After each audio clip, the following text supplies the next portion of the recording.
Boa noite, bem-vindos, bem-vindos. Obrigado por ter vindo aqui essa noite, né? Tá começando a chegar o fim do ano, tá começando a ficar mais frio, então vai ficando mais difícil, né? Mais difícil. Vamos começar antes da nossa conversa aqui, fazer uma prece para a gente entrar no clima, abrir os poros espirituais, né? Para as vibrações dos espíritos aí que estão aqui já, que estão trabalhando aqui antes da gente chegar.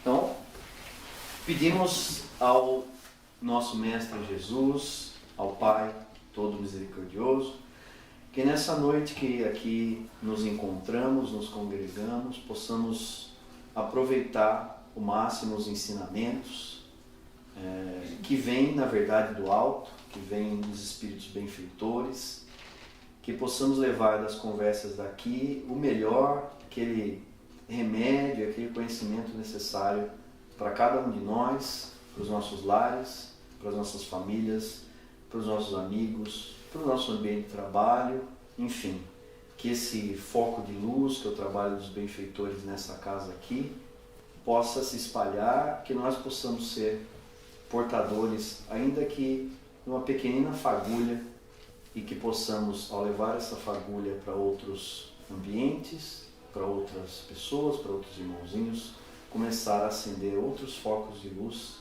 e assim fazendo nosso pequeno trabalho, nosso pequeno papel na transformação do nosso planeta. Que assim seja. Muito bem. Pessoal, eu vim hoje aqui para contar uma história. E o nome da história é Dos Exilados da Capela. Por que eu digo que é uma história? Ela é uma história que a melhor forma de eu dizer é que ela é baseada em fatos reais.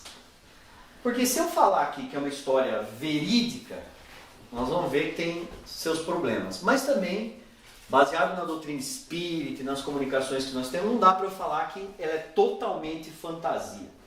Então, alguma coisa no meio do caminho. A história é tão...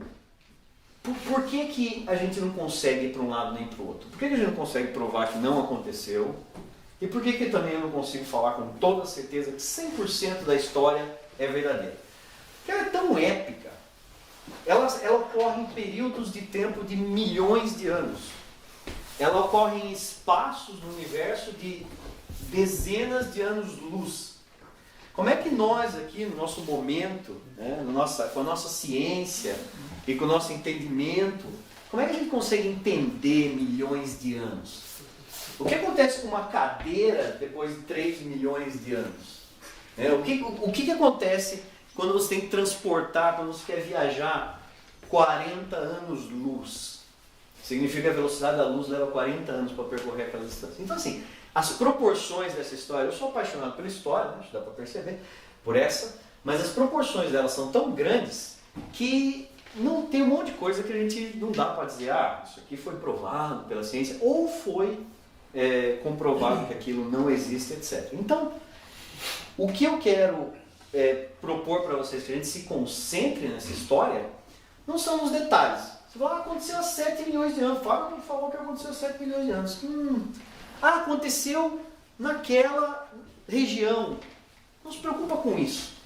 Se preocupa com essa história da essência dela, do recado, da moral que ela passa. E a moral que essa história passa para mim é fantástica, que é qual? Primeiro, há muitas moradas na casa do meu pai. E segundo, tudo que acontece trabalha para a força mais inevitável do universo, que é o progresso e a evolução. Esse é o sentido dessa história. Se a gente jogar todo o negócio da história, vamos falar de Atlântida, você joga tudo isso fora, mas você pensou, caramba, mesmo algo que parece uma punição está ajudando o progresso, mesmo algo que parece uma maldade está ajudando o progresso, né? E essa história de que existem muitos mundos habitados, se você guardar isso, eu acho que é legal. Essa é a história dos exilados da capela. É a história de um povo, na verdade, mais de um povo, né? De 2 povos, do povo aqui, da terra, e do povo desse planeta, desse orbe de Capella. Essa é a história. Tá? Então, essa é a melhor forma de explicar. Tem tanta... Se eu não falasse isso de cara, a cada 2 frases eu tenho que falar, mas isso aqui é polêmico, isso aqui é polêmico, isso aqui é polêmico. Então é isso, é uma história. Tá? Muito bem. Bom, quando que começa essa história aqui? Né? 25 milhões de anos atrás. É o que eu falei para vocês. Né? É muito difícil para nós, para a nossa ciência, provar o que aconteceu, deixou de acontecer há 25 milhões de anos atrás. Mas há 25 milhões de anos atrás, o que nós tínhamos aqui no planeta Terra eram ainda só os animais. Né? Você não tinha o que a gente, o espírito como a gente entende no ser humano, que é o espírito individualizado, consciente, etc. Você tinha os animais, você tinha um tipo de primata que era o procônsul, um tipo de macaco, e esse é o mais avançado dos primatas que a gente achou, vestígios, etc., daquela época.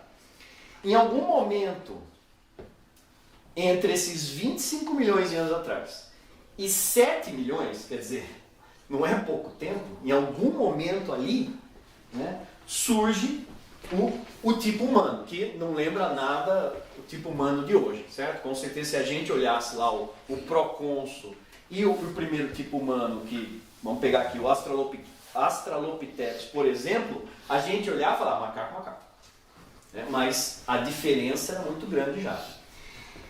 Segundo, nessa história, o que aconteceu? Né? Entre esse salto, que é o que a gente conhece, que todo mundo fala ainda como elo perdido, né? Que a gente não encontrou os passos intermediários entre o mais avançado primata e o mais primitivo humano, que era o Homo erectus, né? O macaquinho ficou de pé lá, a gente não acha esses passos intermediários, porque essa transformação aconteceu na espiritualidade. Então, com a ajuda, né, dos Cristo, Jesus, que estava aqui desde o começo, certo? Desde que a gente era uma bola de fogo rodando lá em torno do sol, estava lá, e todos os seus auxiliares foram lá, pegaram o perispírito dos macacos lá do procônsul, fizeram alterações genéticas no plano espiritual, falaram, agora vai lá, vai nascer um diferente aqui que vai ser o começo dessa história humana. Então, a primeira parte é essa. Por que a gente ainda não achou e não acha o tal do elo perdido? Porque, em teoria, essa transformação, isso foi feito no lado espiritual. Tá? E, assim, Australopithecus, só para falar os detalhes, quando eu comecei a ler essa história aqui, era o que a gente achava que era o mais primitivo humano. Mas já acharam outras 2 espécies antes, mas que ainda são humanos, ainda não mostra essa evolução. Todas as outras espécies a gente encontra várias etapas, né, dela, como ela evoluiu. Esse salto a gente ainda não encontrou. E aí a instrução dos espíritos é que isso não aconteceu aqui. Então, há 7 milhões de anos surge o primeiro homem. Né? Obviamente, não vivia em sociedade, não tinha família. Se você observasse né, se a gente lembrar, né, se a gente estava por aqui já, a gente não ia identificar nada ali, não ia ser realmente mais ou menos como os animais vivem, não existia nada disso do que a gente tem hoje aqui ainda, nem ferramentas, né? Naquela época. Começou ali, daí a passar o tempo, passaram-se novamente milhões de anos até que começasse a usar ferramentas bem básicas e por aí vai. Bom, a Terra não lembrava nada o que é a Terra hoje, né, em termos de continentes e tudo mais. Até onde a gente sabe, aí a gente tinha um grande continente embaixo, primeiro que África, Índia, Américas, o desenho não era como é hoje, né? Mas a gente tinha um pedaço, um continente bem grande embaixo da Índia, então ligando ali Índia, África e Austrália, e esse continente era chamado de Lemúria. Tá? Então essa é a primeira grande diferença que você tinha geográfica ali. E aí, um segundo, esse mais famoso, né, em termos de mitologia e tudo mais, no meio do Atlântico, que era Atlântida.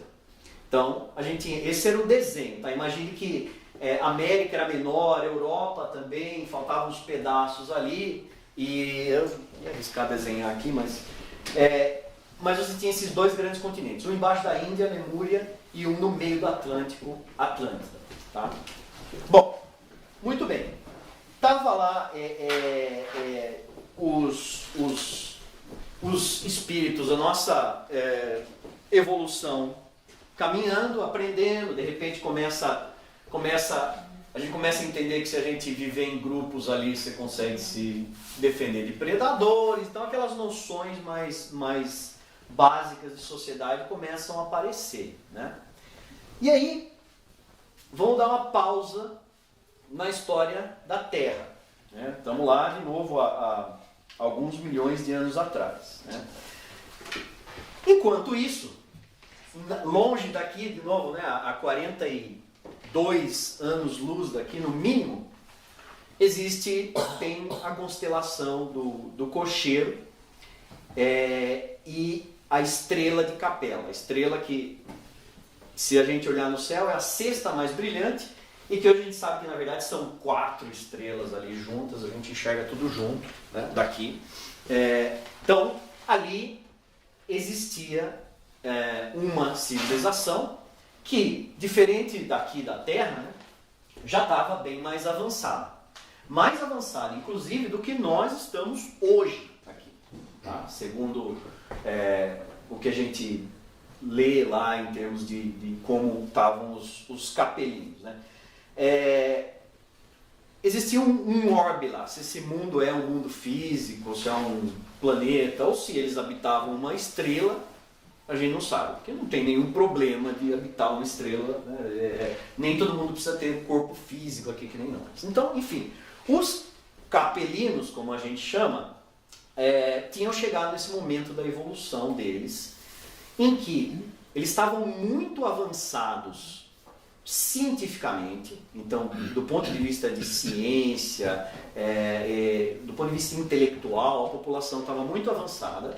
Agora, do lado moral, do lado da caridade, do lado do amor ao próximo, etc., nem toda a população de Capela estava no mesmo nível. E a gente sabe, né, pelo Espiritismo, que você precisa andar nos dois eixos. Você precisa aprender, você precisa se educar, você precisa aprender, adquirir conhecimento, mas você não pode se desligar também da parte de caridade, da parte de amor ao próximo e tudo mais. Pra gente, o mundo só consegue grandes obras quando a gente individualmente avança, mas quando você também se une ao redor de um objetivo. Né? Eu tenho um vídeo fantástico, que não é espírita nem nada, mas que fala da esfera de Dyson. Longa história curta, assim, esfera de Dyson, se a gente pudesse aproveitar toda a energia do Sol para a gente avançar a nossa população. Eu já falei algumas vezes, se os 8 bilhões que estão na Terra conseguissem falar assim, agora nós vamos tudo construir a esfera de Dyson, porque com energia infinita você resolve um monte de problema. Eu estava junto lá, eu falava assim, não precisava, você precisava varrer o chão, contanto que está todo mundo, imagina 8 bilhões de pessoas fazendo a mesma coisa, assim, falando assim, ó, é isso que nós vamos fazer, o que a gente não conseguiria.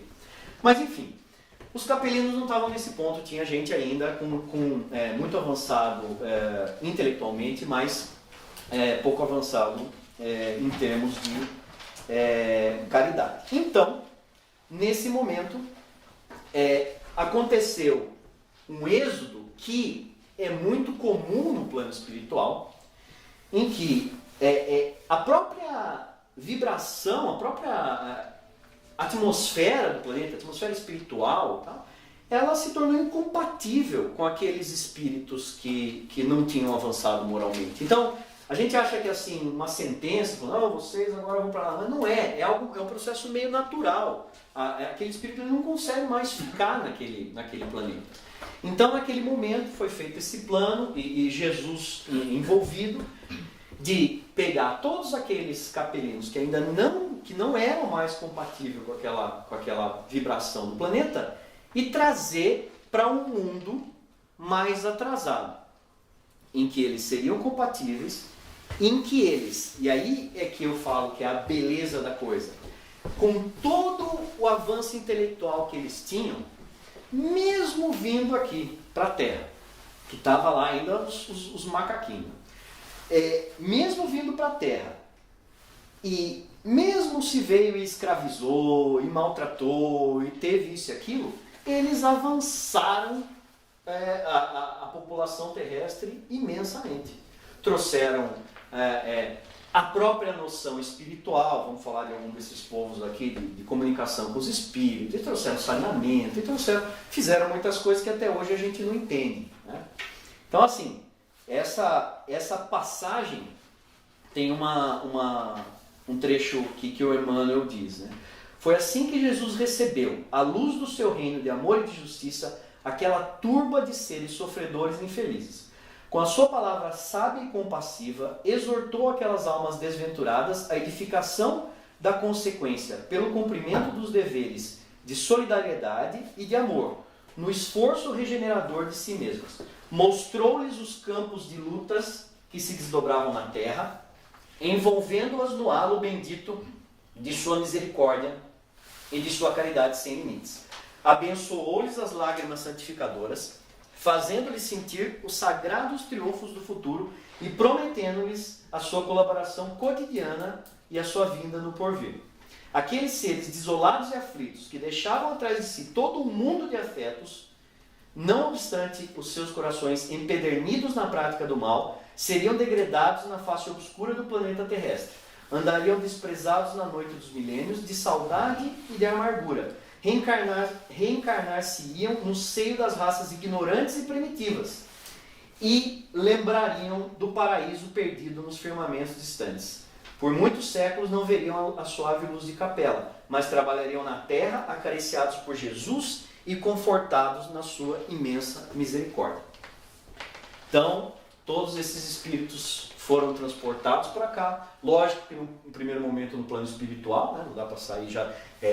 Pensa como é que você encarna um espírito desse, já estava numa sociedade avançada, de repente o corpo nem era assim material como o nosso, tinha que encarnar lá nos humanos que eram praticamente ainda macacos.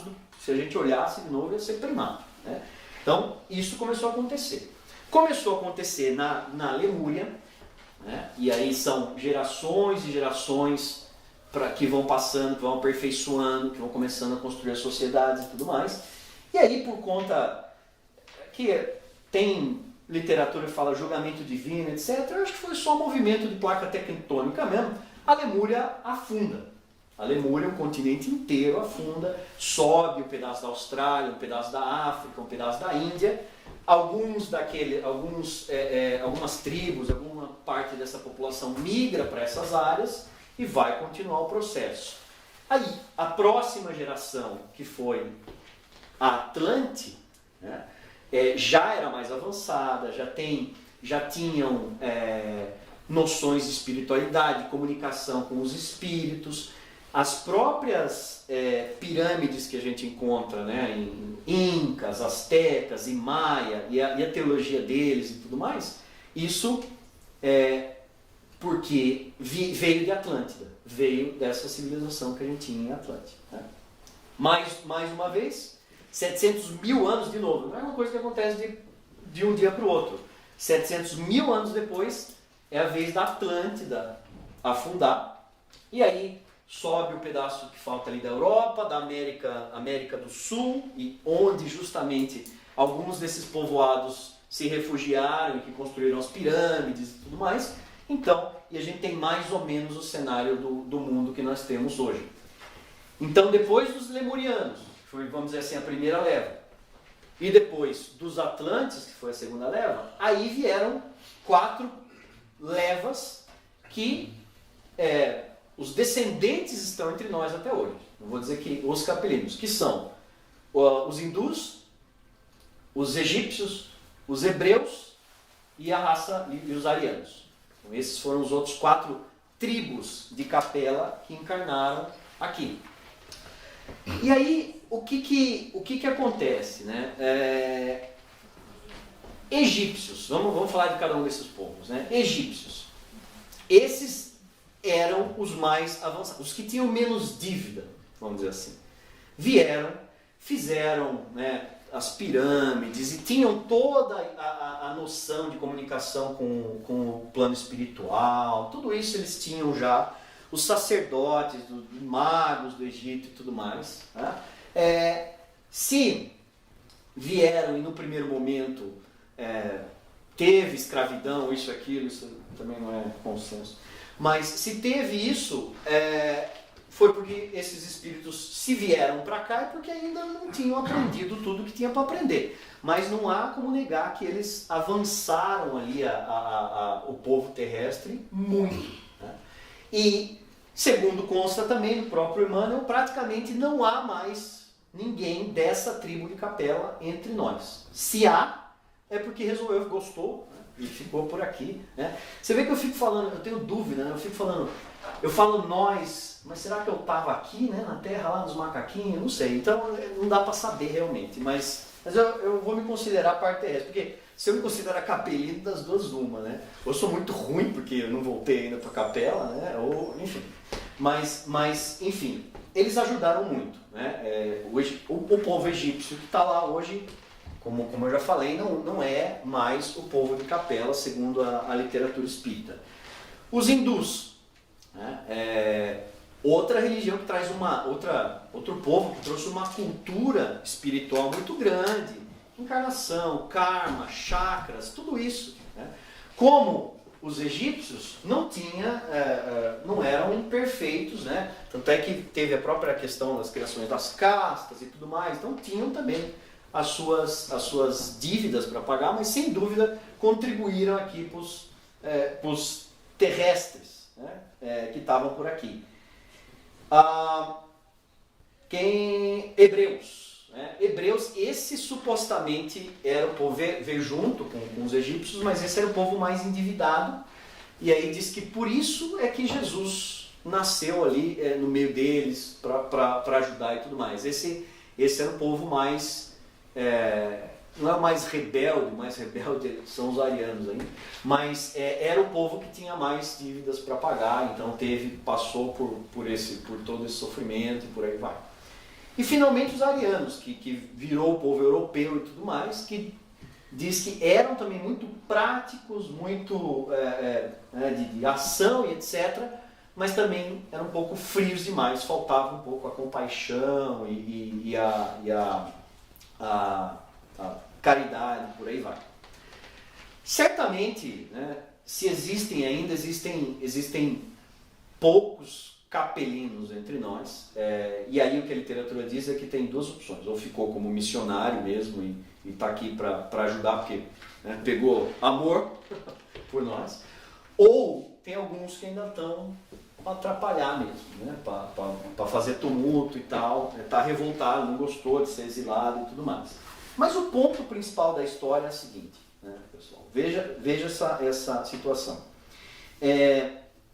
Se você pegar não só a literatura espírita, mas toda a nossa mitologia e Bíblia, em todo lugar tem essa história de... Existia o Olimpo, existia Valhalla, Asgard, eram os deuses astronautas. A gente sempre tem essa noção de que em algum momento, no caso da Bíblia são os anjos caídos, né? Sempre tem essa noção de que em algum momento seres superiores, mais evoluídos, desceram. E aí eles se misturaram com a população, tiveram descendentes, e em toda a mitologia tem o semideus, aquele cara que era de um humano e de um deus, e por aí vai. Então, essa história está meio arraigada na nossa cultura. E a beleza para mim, que é fantástica dessa história, é o quê? Veja só, a punição, né? Então, punição, né? Olha, vocês não estão dando certo aqui nesse planeta, não tem jeito, vocês precisam aprender o que é a caridade, aprender aí, a suar um pouco lá no planeta mais atrasado. Traz esse pessoal para cá.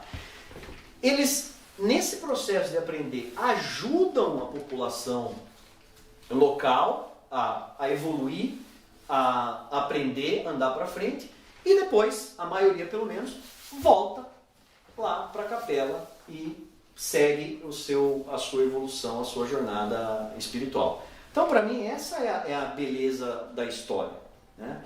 E a reflexão que a gente pode fazer, inclusive, é a seguinte: e os exilados da terra? Né? Quando é que a gente... Estamos juntos. É assim. Exilado às vezes é ruim. Então, por isso que eu acho que eu estava aqui, eu não quero falar, exilado às vezes caiu na 3ª divisão, 4ª divisão. Porque assim, primeiro que esse movimento, a história dos exilados de capela é de uma grande, né, população que veio. Mas esse movimento de espírito indo para o planeta superior, é um movimento comum, é o comum que acontece toda hora. Mas a gente sabe que a Terra tem caminhado, né, para um plano de regeneração. Então, em algum momento, ela também vai se tornar energeticamente incompatível com espíritos muito ainda arraigados na falta de caridade, não vou falar no mal, mas ainda sem essa compaixão e ainda atrasados e ainda cristalizados no mal. Quando isso acontecer, nós vamos ter a historinha dos exilados da Terra. Certo? Mais uma vez, aqueles espíritos que não são mais compatíveis com esse planeta vão ter essa oportunidade de ir num planeta anterior e atrasar. E ajudar quem está atrasado. Né? Obviamente que eu não quero estar no time, mas há um certo consolo nisso. Né? Você já parou para pensar? Eu já parei para pensar às vezes. Aí a gente vai lá num lugar, não tem carro, não tem computador, nós vamos ajudar os caras, vamos construir carro com um pedaço de pedra e vamos inventar roda para os caras. Então, assim, há uma beleza nesse negócio, entendeu? De novo, né? O recado aqui não é fiquem para trás para irem lá serem exilados da Terra. O recado é vamos trabalhar, vamos melhorar para que quando vier esse momento a gente possa ficar aqui, né? Ou mais bonito ainda, alguns podem até ir para frente, vai lá visitar a capela, lindo, né? Mas eu estou trabalhando duro para ficar. Mas se tiver que ir, para mim, essa é a beleza do negócio. Se tiver que ir, às vezes dá até vontade de ir, quando você para pensar. Já pensou chegar num lugar lá, ninguém sabe. Tudo bem que não deve ser uma vida fácil, né, pessoal? Você chega lá, acabei de encarnar, opa, tudo bem, tu morreu. Aí encarna de novo e agora viu, o bicho matou. E assim vai, até que uma hora você consegue, né, a população avança, então, mas essa é a beleza da justiça divina. Você, mesmo numa punição, num castigo, e eu não acho que a providência vê desta forma, né, esse castigo, mal, já falamos disso aqui algumas vezes, né? Mas mesmo nisso que a gente enxerga como castigo, como... existe a lei da evolução, a lei do progresso está trabalhando. Ajudou os que vieram, né? Meio que um cursão intensivo lá, ajudou quem estava aqui, né? E no fim, no geral, olhando de cima do alto, né? Falou, ok, andou legal a capela aqui, a terra deu uma andada boa e assim vai. E assim a vida segue. Né? Então, essa é a historinha. Como eu falei para vocês, né? Tem várias partes. A ciência já comprovou Lemúria, Atlântida? Não comprovou. Muita gente trata como mito, por aí vai. Não acharam ainda um planeta lá perto das 4 estrelas, das 4 capelas. Então tem um monte de coisa ainda que a gente não pode comprovar. Mas, como eu disse, quando o espaço de tempo é tão grande assim e o espaço também físico é tão grande assim, é difícil para a gente no estado que a gente está. E mesmo os espíritos que deram a mensagem para a gente, Emmanuel e tal, tem que dar uma adaptada. Né? Tem que dar aquela adaptada. Fala assim, é ali, tá, mas o que eles conhecem ali? Eles enxergam uma capela ali. Fala que é capela aí, tá bom, vai, que mais? E assim vai. Né? Então é isso. Ok, mais ou menos o tempo. Queria deixar 5 minutos. Comentários, discordância, concordância. Então, eu tenho um pouco de dúvida dessa questão de o planeta entrar em regeneração. Olhando para o cenário assim, desesperador do aquecimento global, disso daquilo, existe alguma possibilidade do inverso? Tipo, eu sei que a lei da evolução é sempre, né, para frente, para cima e tal. Mas o tipo do planeta colapsar e sair daqui, tem entendeu? Fazer o inverso, tipo, quem ficar aqui, na verdade, não é da regeneração. Porque eu tenho dificuldade de visualizar isso. Bom, na minha opinião, a nossa dificuldade de visualizar isso é, de novo, porque a gente está num ponto tão específico, né, e tão pequeno. Veja que nós estamos falando aqui de milhões de anos aqui, tão distantes. Então a gente está num ponto tão pequeno que essas nossas preocupações, aquecimento global, IA, não sei o que, isso tudo é muito pequeno no cenário geral. Para mim, todas essas coisas vão ser resolvidas. É mais uma questão de fé do que certeza. Por exemplo, aquecimento global. Nossa, realmente, vai acabar, vai acabar a vida marinha e vai matar a população, etc. Alguma mutação vai acontecer, nós vamos mudar o corpo, alguma coisa assim, e nós continuaremos. IA, vai ter um monte de robô andando por aí. Vai dar um jeito de encarnar espírito em robô e a vida continua, entendeu? Então assim, eu tenho fé que nada disso, que existe um plano maior e que isso faz parte do plano. Eu não acho que o orbe vai regredir, porque também existe um trabalho do caramba para fazer o orbe evoluir e se tornar mais sutil e por aí vai. Tem um documentário novo do Netflix que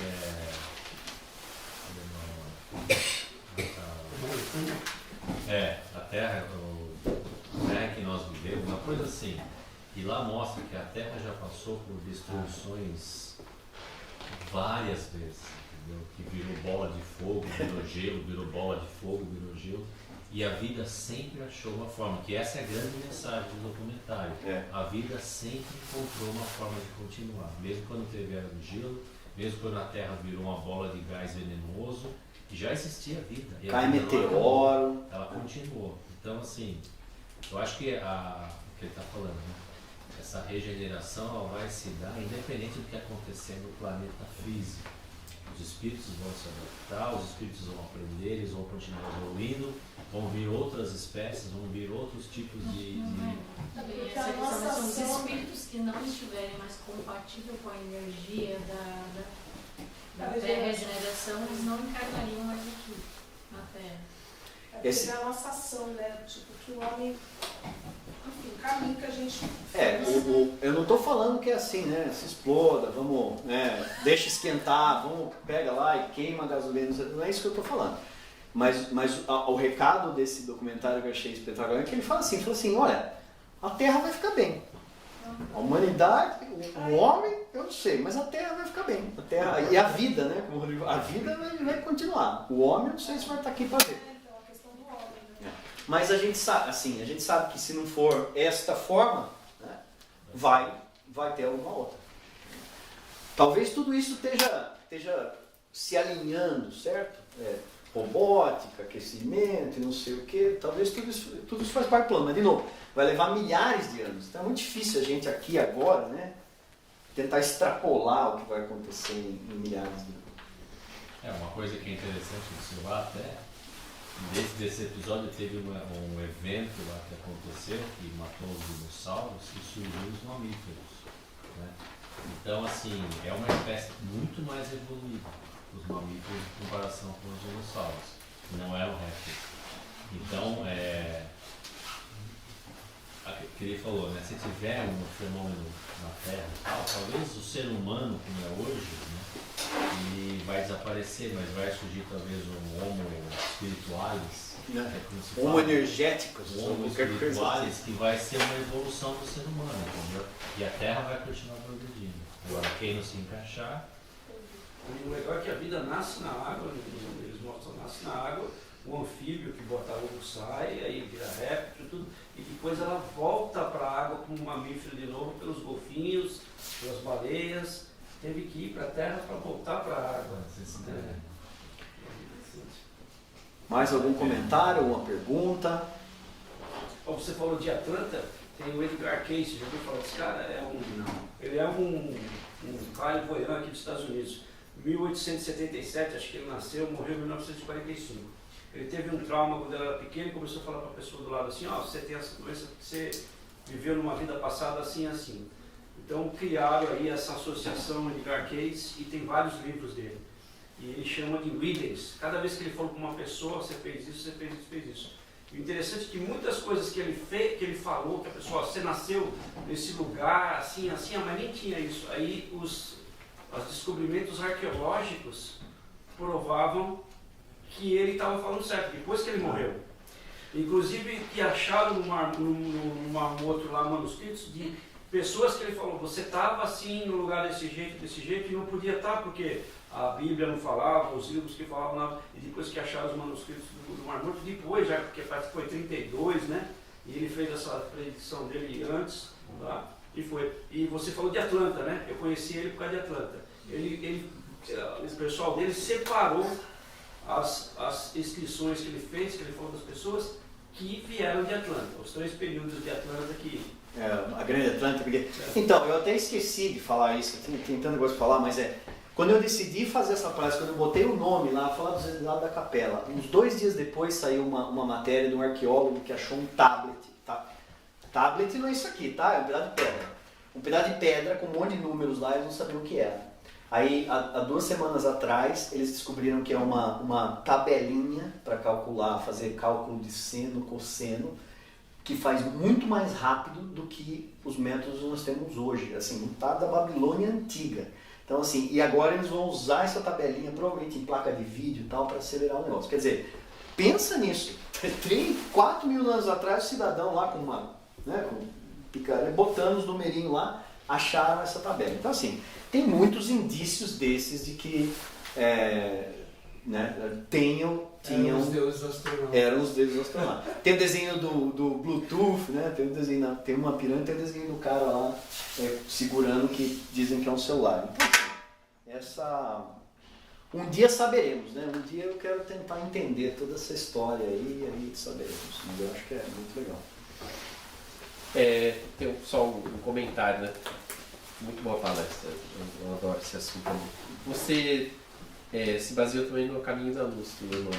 O Caminho da Luz, o Caminho da Luz, o Exilados da Capela do Edgar Armond, que esse é super polêmico, né? Fala que Jesus encarnou 8 vezes, tem um monte de coisa lá que tem que tomar cuidado, mas principalmente eu assisti um monte de palestras espíritas, e aí também vários palestrantes eles põem um pouco, né, da opinião deles, tá? Então eu assisti umas 3 palestras e esses 2 livros, A Caminho da Luz e o Exilados da Capela.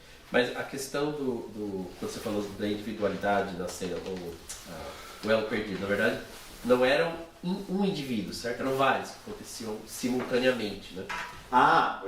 Sim, isso é um bom ponto. Quer dizer, não é que fizeram operações só um nasceu e a partir não, teve toda...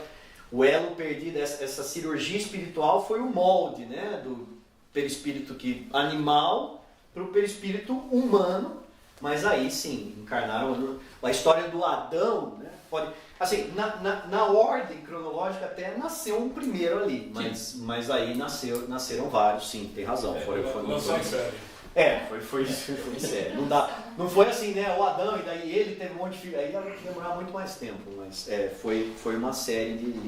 Sim, foi uma série de. Vários Adões. Vários Adões, Evas também, né? Por que a gente fica só no. Nasceram. Porque a Bíblia assim, né? Fala assim: os anjos caídos desceram e tomaram para eles as mulheres e fizeram filhos. Mas, por que as anjos também não fizeram isso? É que ainda. Aí tem todo o negócio patriarcal e tal. Mas enfim. E uma última coisa também é essa mensagem de esperança, né? De não há extinção. Porque uma coisa que eu ouvia muito no passado, assim, não, se a Terra, acho que a Renata estava falando, se a Terra não der certo, Deus vai lá, vai acabar com ela, como ele faz em florestas, né? Dizimando coisas para que a coisa se renove também. Mas sempre a oportunidade de aprendizado, né? Então, não deu certo aqui, vamos pro próximo, né? Você vai reencarnar numa outra oportunidade. Na minha opinião, qualquer coisa que você olhar que parece que está andando para trás, então tá bom, explodiu a Terra, o Sol vai crescer eventualmente, vai virar uma gigante vermelha, vai chegar até aqui, vai derreter tudo. Tá? Você pode até olhar aquilo e falar, olha, perdemos um baita trabalho. Mas se você olhar, quem somos nós para dizer, né? Mas com certeza quem está olhando tudo isso de cima, está falando assim, ok, no geral andou para frente, no geral a coisa evoluiu. Que bom, muito obrigado. Ok, deu tempo. Tá bom, então vamos encerrar com uma oração e a gente vai para os passes lá e também vai ter os recadinhos. Amado Pai de infinita bondade, mais uma vez agradecemos por essa reunião, nessa noite, em que nós aqui, sob o manto da carne, que como sabemos obscurece a nossa visão, o nosso entendimento e toda a nossa capacidade espiritual, mas ainda assim podemos contar com os benfeitores para mandar as inspirações, para incentivarem as conversas edificantes, a troca de ideias, e que nos traz um pouco mais de consolo, um pouco mais de iluminação e nos ajuda nesse dia de trabalho no orbe terrestre. Agradecemos ao Mestre Jesus, ao Pai o Criador, e mais uma vez rogamos para que todos aqui possam levar essas boas vibrações, esse sentimento de paz e amor e sobretudo esperança, que é do que falamos hoje aqui, para todos os seus conhecidos, familiares, colegas, lares, ambientes de trabalho, e que assim podemos fazer um pouquinho do que o Mestre nos pediu, que é deixar a nossa luz, ainda que seja pouca hoje em dia, se espalhar e contribuir para a seara do bem. Que assim seja. Sim.